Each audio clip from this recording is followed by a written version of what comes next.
विद्यार्थियों, आज अपन एक बहुत दिलचस्प टॉपिक पर बात करेंगे। जिसने ये सुना था कि भारत में एक ऐसा जाति का इंस्टीट्यूट चलता है जिसमें कि विशेष रूप से केरल में जाति का ऐसा गणित है कि जो सवर्ण लोग हैं उनसे उनको 32 किलोमीटर दूर रहना है, और यदि नायर जाति है तो उससे उसे 64 मीटर की दूरी रखनी है, और जो इड़वा जाति के लोग हैं 100 मीटर की दूरी रखना है। अब इंची टेप तो लगे कोई नहीं चलता था, परंतु उतनी दूरी वो बनाने का प्रयास करता था। अब देखा जाए तो यदि पुणे में देखा जाए तो क्या हाल था 19वीं शताब्दी में कि रास्ते में कोई दिन में नहीं चल सकता। सवर्णों के बीच, उच्च जाति के बीच आप दिन में नहीं चल सकते, क्योंकि दिन में परछाई, व्यक्ति की जो परछाई है ज़्यादा लंबी पड़ती है, तो आपकी परछाई भी नहीं पड़नी चाहिए। तो स्वाभाविक है कि दिन में आप नहीं निकल सकते। और ये भी कहा जाता था आपको अपनी ऐसी पहचान रखनी है, आपको काला धागा बांधना है ताकि समझ में आए कि आप किस वर्ण के हैं। ऐसा एक ऐसे बालक के साथ होता है जब वो अपने दोस्त के साथ क्लास में रहता है। उसके दोस्त ने कहा आज मेरा विवाह है, तुम मेरे घर आना। वो बालक, क्योंकि बाल विवाह का उन दिन उस समय था, वो बालक अपने दोस्त के विवाह में पहुंचता है। जैसे ही समाज में पता चलता है यह जो बालक है यह अपनी बिरादरी में बैठने वाला तो नहीं है, उसको वहां से हटा दिया जाता है, निकाल दिया जाता है। इस मतलब अपमान का जो उसको बोध होता है उस बालक को बहुत बुरा लगता है, और उसे समझ में आता है कि जाति से उसका पहला परिचय होता है कि ये जाति है क्या। और मैंने कहीं अभी पढ़ाई के दौरान ही पढ़ा कि जो कभी नहीं जाती उसे हम जाति कहते हैं। तो ये भी एक बड़ी मुश्किल वाली बात है। अब वो बच्चा सोचता है कि मुझे ये जो अपमान मेरा हुआ है, मुझे इसका बदला मुझे कैसे लेना है।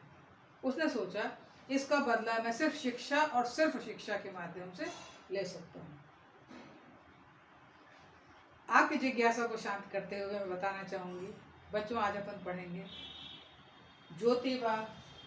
ज्योतिराव गोविंदराव फुले के बारे में, क्योंकि आज 11 अप्रैल है। 11 अप्रैल 1827 को उनका जन्म पुणे में होता है। जब इस बच्चे को इस अपमान का बदला बहुत उसे बुरा लगता है, उस शिक्षा के, जबकि उसने जो शिक्षा प्राप्त करी सिर्फ मराठी भाषा में, जब उसने शिक्षा प्राप्त करी है तो ज़्यादा नहीं पढ़ पाया, पर जब वो 21 वर्ष का हो जाता है तब अंग्रेजी की जो इस क्लासेस लगती है उसमें वो 7वीं की परीक्षा पास करता है। फिर वो क्या बनता है, एक समाज सुधारक बनता है, समाज प्रबोधक भी बनता है, विचारक है, समाज सेवी है, लेखक है, दार्शनिक है और क्रांतिकारी कार्यकर्ता वो बनता है।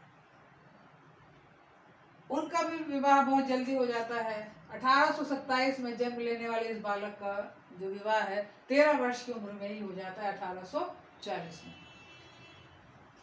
जो इनकी पत्नी है आगे चल के बहुत प्रसिद्ध समाज सेविका बनती हैं, भारत की पहली शिक्षिका बनती हैं, सावित्रीबाई फुले। ये भी एक बड़ी रोचक घटना है कि इन्होंने अपनी पत्नी को भी अपने साथ पढ़ाया, और एक इन्होंने स्कूल खोला 1848 में। और जब स्कूल खोला तो बच्चों, मैंने एनसीईआरटी के माध्यम से, मेरे जो भी वीडियो रहते हैं एनसीईआरटी के माध्यम से रहते हैं, मैंने एनसीईआरटी का जो एक यूट्यूब है उसमें मैंने एक नाटक देखा। उसमें बताया जा रहा है कि जब ये सावित्रीबाई फुले पढ़ती हैं, इनके पति इन्हें पढ़ाते हैं, तो भी समाज इन पर हंसता है, और जब ये स्कूल खोल देते हैं, अब इन्हें पढ़ाने के लिए कोई मिलता ही नहीं है। इन्होंने अपनी पत्नी से कहा कि जब तक मुझे कोई मिल नहीं रहा पढ़ाने के लिए, तुम पढ़ा दो। तो वो बड़ा आश्चर्य व्यक्त करती हैं, अविश्वास थोड़ा सा उनको रहता है अपने में, उतना उनको वो नहीं रहता कि मैं पढ़ा पाऊँ। तो उन्होंने कहा अभी तो मैं उतना ही जानती हूँ जितना कि आप मुझे पढ़ा पाए। तो उन्होंने कहा कि अभी तो साक्षर ही तो बनाना है, अनपढ़ लोगों को कुछ पढ़ना सिखाना है, इसलिए इतना तो कर सकती हूँ। तो 1848 में ये देश का पहला विद्यालय खोलते हैं पुणे में, और इनकी पत्नी पढ़ाने लगती है। तो बच्चों, अभी तक अपन जब पढ़ते हैं ना और कहते हैं सावित्रीबाई फुले देश की पहली शिक्षिका। तो वो पहली शिक्षिका ऐसे बनती हैं कि जब उनके द्वारा खोले गए स्कूल में कोई नहीं आ पाता, शिक्षक नहीं मिलता उनको, तो वही बन जाती हैं, तो वो पहली शिक्षिका कहलाती है। अब जब वो पढ़ाने लगती हैं, समाज में आसपास का जो वातावरण होता है, कई लोग फप्तियाँ कसते हैं, ताने करते हैं, उन्हें अनुकूल वातावरण नहीं मिलता है, तो इनके पिताजी के पास पहुंचते हैं, गोविंद राव जी के पास, फुले उनके पास पहुंचते हैं। मैं बताऊं, फुले इनको इसलिए कहा जाता है, फूल का इनका बिजनेस था, गजरा बनाने वाला इनका काम था, इसलिए अपना जो परिवार माली परिवार के थे, इसलिए इनका नाम ज्योतिराव फुले थे। तो जो गोविंद राव फुले के पास समाज के कुछ लोग पहुंचते और कहते हैं ये आपका लड़का ठीक काम नहीं कर रहा, समाज में जो एक ट्रेंड सा चला आ रहा है उसको बदलने का प्रयास कर रहा है, इसको मना कर दो। तो इनके पिताजी एक दो बार इसको समझाते हैं, पर ये मानने को तैयार नहीं होते, तो इसको घर से, तो बोले कि तुमको अपनी पत्नी के साथ भी तुम इसको पढ़ाते रहते हो, ये कौन सा तुम एक नया तरीका कर रहे हो। तो वो कहते, तो उन्होंने कहा कि आपको घर से मैं निकाल सकता, बोले आप निकाल दीजिए। तो आक्रोश वश ये अपनी पत्नी के साथ घर से निकल जाते। तो ये जो स्कूल खोला 1848 में, ये प्रभावित होता है, कुछ दिनों के स्कूल बंद हो जाता है। परंतु बच्चों, ये जो एक लगन है और जो जज्बा है, तो 1848 से 4852 के बीच ये 3 विद्यालय खोलते हैं और महिला शिक्षा के लिए प्रेरित करते हैं। और उन दिनों चूंकि बाल विवाह और बहुत होते थे, तो उन्होंने बाल विवाह का विरोध किया, विधवाओं के साथ दुर्व्यवहार होता था, तो उन्होंने उसका भी विरोध किया। उसके बाद इनका काम तो नहीं रुका, हालांकि कुछ दिन के लिए रुका था, जब इनको घर से निकाला गया था, काम उनका उसी तरह चलने लगा। इन्होंने फिर सत्य शोधक समाज की स्थापना 1873 में करते हैं। किस लिए करते हैं? निर्धन और निर्बल लोगों को न्याय मिल सके, इसके लिए करते हैं। और इसके बाद क्या होता है, इनको ये लगता है कि ब्राह्मण और ये पुरोहित बस यही कहते हैं कि समाज में यही पूजा कराएंगे, यही हम करेंगे, तो इन्होंने इस चीज का विरोध किया और समाज में ये प्रेरणा दी कि नहीं, ऐसा नहीं होना चाहिए। कई जगह तो कहते हैं लाओ मैं ही पूजा करा देता हूँ, तो लोग भड़कने भी लगे, कई तरह का इसमें इनका प्रयास हुआ। मगर उन्होंने क्या किया, ब्राह्मण पुरोहित के बिना विवाह कराने का जो उन्होंने एक मुहिम चलाई, उसका परिणाम ये हुआ कि ये जो बम्बई का उच्च न्यायालय है, इस मतलब उन्होंने भी मान्यता दे दी कि बिना ब्राह्मण और पुरोहित के भी विवाह संपन्न हो सकता है, मतलब जो कोर्ट में विवाह होते हैं वो, और उसको मान्यता भी दी जाएगी। मैं जब एक बाल मन अपना भी था, जब अपन छोटे थे, तो अपन ने महात्मा यदि सुना तो बस वो महात्मा गांधी। परंतु बच्चों, आपको ये जानकर आश्चर्य होगा कि 11 मई 1888 में ही ज्योतिराव फुले को विठल दास कृष्ण जी द्वारा इनके इन्हीं सब कार्यों के कारण महात्मा की उपाधि दी गई। तो ऐसा नहीं कि महात्मा गांधी ही पहले महात्मा कहलाए, नहीं, महात्मा गांधी से भी पहले, महात्मा यानी महान आत्मा, महान आत्मा से संबोधन ज्योतिराव फुले जी का किया गया। और मैं दूसरा ये कहूँ कि ब्रिटिश सरकार ने भी इनके कार्यों को देखते हुए स्त्री शिक्षण के आद्य जनक कहलाए, फाउंडर कहलाए, ठीक है। और जैसा मैंने कहा कि एक वो लेखक भी थे, तो सबसे पहले कहा जाए यदि वो किस तरह आगे उन्होंने उनका जो प्रेरणा मिली, तो थॉमस पेन की पुस्तक है द राइट्स ऑफ मैन, मानव के क्या अधिकार हैं, उस पर उन्होंने चर्चा करना चाहा।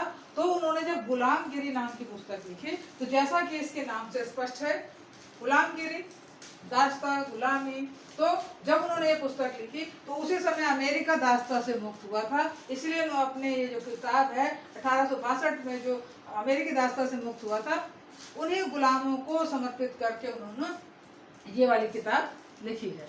ये वैसे तो इनकी कई किताबें हैं, जैसे कि मान लीजिए गुलामगिरी हो गई, फिर यहाँ ये हो गई किसान का कोड़ा, ये इनकी बहुत फेमस बुक्स हैं। और उसके बाद से नगर पालिका परिषद के भी सदस्य बने हैं, पूना में नगर पालिका के, बाद में वो वहाँ के आयुक्त भी नियुक्त किए जाते हैं।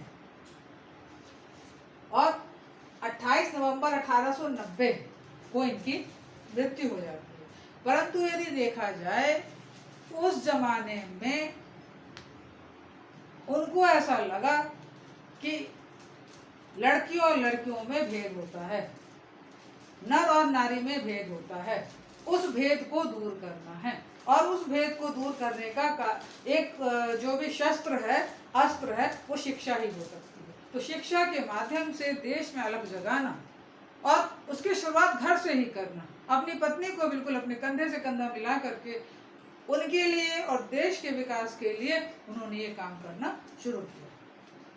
तो बच्चों मैं बताना चाहूंगी कि जब इनकी 11 अप्रैल 1827 को तो जन्म है और 28 नवंबर 1890 को इनकी मृत्यु होती है।